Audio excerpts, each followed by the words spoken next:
Welcome to Florida Education News. My name is Dr. Tony Arz, and today I have the pleasure of sitting down with the Commissioner of Education in the state of Florida, Dr. Henry Mack. It's a pleasure to sit down with you. Thanks very much. Great to be here. So look, one of the big things that we try to do at Florida Education News is we want to make sure that everyone in education in the state of Florida is talking about the same things, that they have a good vision on where we're going in the state of Florida. As the leader of education in the state of Florida, really driving the direction of where things are going, we wanted to sit down and give you the opportunity to share a little bit. First, introduce yourself, about yourself, your background, and what you bring to education in the state of Florida. Could you say a little bit about yourself? Yeah, great to be with you. Thank you. Yeah, faculty member first, born and raised in South Florida, grew up in South Florida, went to high school in South Florida, and then undergrad in Washington, D.C., where I got my undergrad and graduate degrees in philosophy and theology, and finished up at the University of Miami in the philosophy of education. So at heart, I am a faculty member. I've taught philosophy in the classroom for now over 20 years, and what teachers do by way of changing lives and cultivating virtue, both intellectual virtue and moral virtue, is just so exciting, and that's where it's at. So anything I could do as commissioner to uplift faculty, to empower the work that occurs in the classroom, that magic that we all know happens between a faculty member and a student, at the end of the day, that's, I think, what is going to sustain our community and help our democracy thrive. And so, yeah, it's great to be with you. New Commissioner of Education for Florida. Prior to this, I was serving in the Trump administration as Assistant Secretary of Labor, overseeing all workforce education and talent development for the country. And prior to that, I was here in Florida too, doing a variety of different things like yourself, teaching in the classroom and some other fun university stuff. Yeah, and you know, that unique background, I think one of the big things that people are talking about is workforce development. Yeah. And obviously you've looked really closely at the relationship between human formation, education, and the workforce. You've emphasized apprenticeships, making sure that students are getting hands-on experiences. So emphasizing that human relationship with someone that knows a craft, knows a trade. Why do you think education in the economy, when we look at like the things that we're struggling with economically as a country, as a community, why is education so important for us in order to build a better economy, a more fruitful economy for the residents in the state of Florida? Yeah, I guess the assumption therein is that in order for the economy to fire on all cylinders and for us to really reindustrialize the nation, we need the talent that can fill those occupations and meet the demands of employers. And so that can't happen if there's not an education system tightly attuned to those employer needs. And so the idea of looking at education as separate from or in isolation from economic demand is a mistake. I'm not saying that the principal function of education or the primary function of education is just to get a job. It's a both and proposition between cultivating character, virtue, both intellectual and moral, and skill acquisition.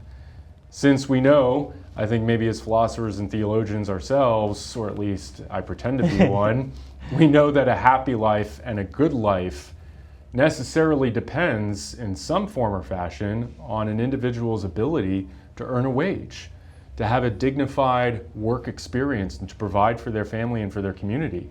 And so the more that we can, again, tightly couple education to labor and employment needs, we should. Conversely, employers and industry should be calling up the local universities, calling up the school districts, insisting on being at the table as faculty members, superintendents, and college presidents and university presidents look at their syllabi.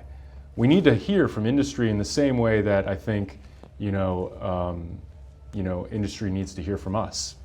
So yeah, this coordinate I hear in what you've done in your life is trying to coordinate really all the aspects, everything that's great about modern education, the tradition of liberal arts, but not just the liberal arts at the expense of the real world we live in, which, you know, there's the modern economy calls for a lot of skilled labor, and we can't be ignorant of that.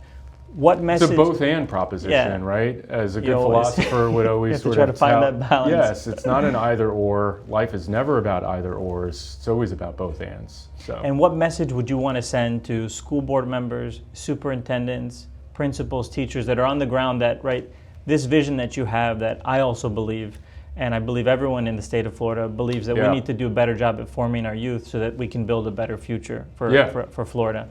what message would you want to send to them of how they play a role in this vision and the importance of what they're doing every day on the ground? Yeah, one, don't ignore the trades, don't ignore skill-based models of learning.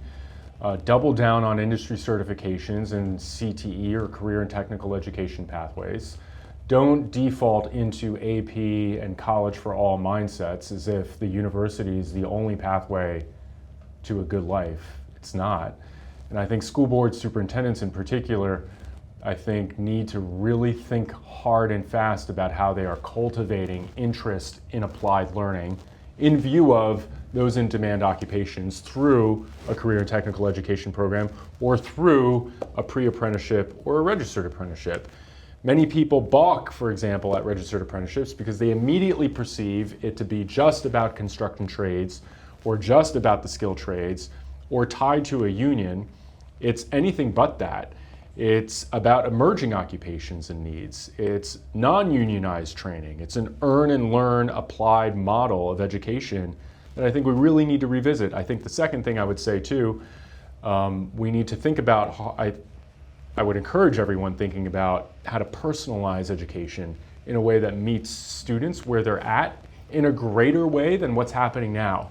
I don't think it's a good idea to default to matriculating students through grade levels largely based on seat time or age. Maybe we explore blended grades. Maybe we explore personalized learning plans and other sort of, I think, skill competency-based models of training. I guess maybe the third thing too, doubling down on the leadership and the vision that this governor has set, and really everything that I'm saying here hasn't already been said by the governor who's led on all things education for the state. And it's really to him do we owe the fact that we're number one virtually on all fronts. And so it's interesting to come in as a commissioner having Florida already be number one virtually on all measures.